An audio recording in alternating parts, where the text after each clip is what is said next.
Thank you, John. Okay, I've mentioned many times that since 2015, we've assembled a group of about 50 people once a year for 3 days in Portland, Oregon to write guidance papers around the top problems that this community identifies as obstacles to their goals. And so over the years, we've published nearly 100 of these guidance papers, which have been downloaded over 100,000 times. This year, Courtney Kissler, now CTO of Zulily, proposed a problem topic that generated a ton of empathy and groans, which is, what do you do when a consultant who has had a decades-long relationship with the CEO or one of the company board members starts giving advice on digital disruption, which is then inflicted on the technology organization? This is a situation that so many of us have faced. So she is joined today by Dr. Suzette Johnson, who is only one of several hundred fellows at Northrop Grumman. I'm so excited that they're far enough along that they can share not only the problem statement, but some ideas and solutions on how to not only cope with the situation, but work together in a way with them jointly to co-create the best possible business outcomes. Here's Courtney and Suzette. Hi, so as Jean mentioned in the intro, we're here to talk about a topic that we feel is extremely important for this community. And it's about how do we build internal capability, not consultant dependency. So I'm going to talk about a scenario that I imagine many of us have encountered. Your CEO has a very, very close relationship with a consulting company. And one day you get the email that they're coming on site and they're going to help us accelerate our digital transformation. And everyone collectively groans. And so what we're hoping is that we can really help with giving some guidance on how do we embrace that reality, because that reality is not going away, but we can play an active role in helping to drive and co-create the best engagement and opportunity to get the best outcomes for the organization. And so we're going to start by talking about what we believe. So Courtney, it's great to be here with you. And one of the things that we recognize, right, it's obvious that there's the need for faster time to market and more responsiveness to our customers and users. As part of that, there is an increasing need for DevOps and digital transformations.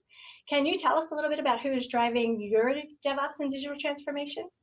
Absolutely.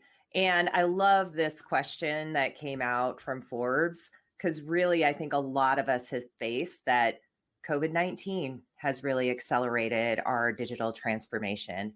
And I know my own personal experience is around not only accelerating what we're providing to customers in a digital landscape, but also ways of working. A lot of the changes that we've made inside organizations around how we work together is going to remain part of our ways of working going forward. I also believe that we're all leaning on external help in order to really be successful in that acceleration. And as we come out of the pandemic, it will be even more of a need for us to lean on external help. And that's why I feel this topic is so important, so that we're setting our organizations up to get the best outcomes possible. So Suzette, why don't you talk a little bit about what we think are the needs in order for us to have successful engagement? Yep. So thank you, Courtney. The first need that we want to talk about is the need for accountability. So we recognize that we want successful engagements and partnerships, right? Both sides, the consultants and the company and the employees, are looking for this success, and we are putting in place a lot of time and money and energy. So we want positive results. So a level of accountability is really important, but how do we get there, right? That's a really nice word. So we get there by establishing some clear expectations from both sides, defined roles and responsibilities, understanding who are the key decision makers and who makes final decisions.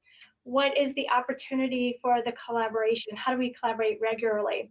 As a result, what we're seeing is the idea that we should be running these efforts also as a lean agile initiative, so we can take advantage of the feedback loops, the regular visibility of progress, engaging all stakeholders in the initiative and the opportunity to provide feedback on what they're seeing and the results that they're seeing. And then we have the opportunity to base those next decisions on objective evidence of work completed. In addition, these agreements need to be clearly understood, and there's expectations established before we get started. And in some cases, that might mean looking at your contract and making sure those expectations are built into your contract as well. So taking accountability and the need for that established commitment for this partnership, Courtney, can you tell us a little bit about the dependencies we might experience? Absolutely. I think that this is one of the areas that is extremely critical for consideration as we're engaging consultants. So I love what you said about accountability and how important it is for the organization to really be owning and driving decisions.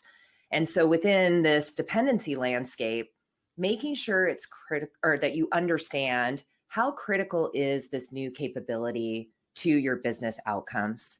Because if it is something that is strategic to your organization, it is important that the dependency is not created on the consultant.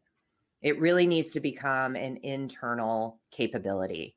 And so how do you engage in a way where you're building together and alongside and investing in your internal teams and talent so that when you've clearly defined the success and the consultant is no longer in the organization, that your teams can thrive